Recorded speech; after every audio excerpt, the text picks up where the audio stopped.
If you've been doing this as long as I have, which is admittedly a very long time, one of the really neat things that happens over the years is some of your clients become good friends. And I'm lucky and humbled enough to name a number of clients as good friends. One in particular, a former head of sales by a guy by the name of Kevin, who has since retired, told me a story once. And that story in many ways sits at the heart and soul of the Framemaking Sale. And I think of the story a lot when I'm out talking about frame making around the world.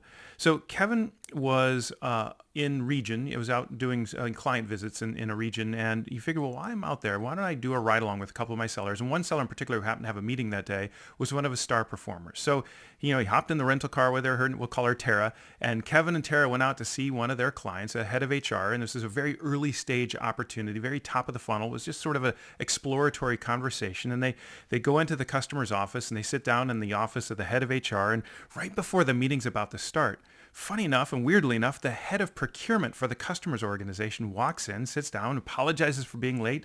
He's very profuse. I'm so sorry, but let's get going. Where should we start? And Kevin's sitting there in the, sort of the side of the meeting thinking like, who invited him? Like, this doesn't go well. How did procurement even get here? But what's interesting is Tara didn't miss a beat.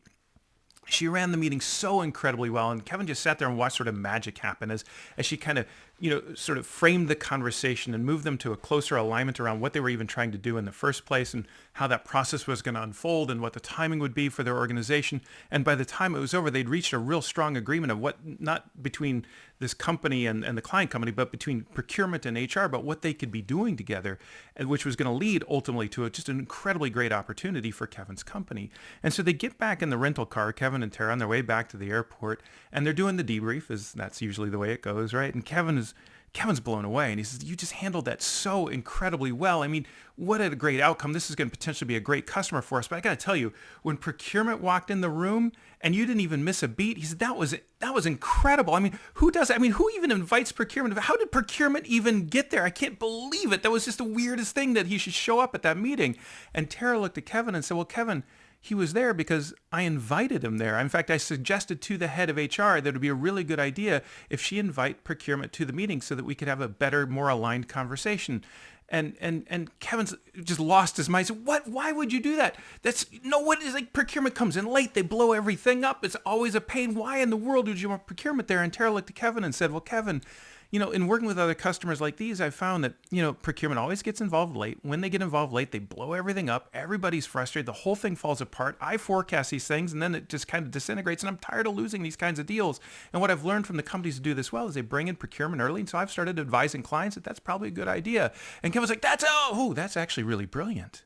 And that's what frame making is all about. This is a very simple example of frame making. There's more complex flavors and versions that we outline in the book, but we simply call this a nudge. It's basically you taking on the role of a coach or a guide or a Sherpa and guiding your customer through the process of decision making inside their own organization, helping them identify and remove or maybe even avoid obstacles altogether that otherwise could get in their way. And I think this is such an interesting moment, that for Tara to say, in working with other customers like you, one of the things we found is procurement can get in late and they blow everything up. What we found from the customers are really have a great experience and really make a lot more progress more quickly in this purchase process is inviting procurement in early.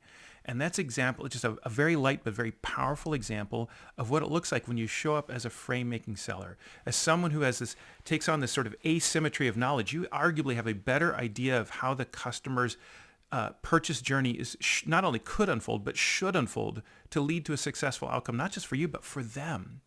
And to learn that from other companies and share both the good and the bad such that you can provide really quality advice to give that customer more confidence, not in you, but in themselves, that yes, they can navigate the complexities of their own organization. And that's what Tara did that day, and that's what blew Kevin away. And is that story that has stuck with me ever since and now sits at the heart and soul of the Framemaking Sale.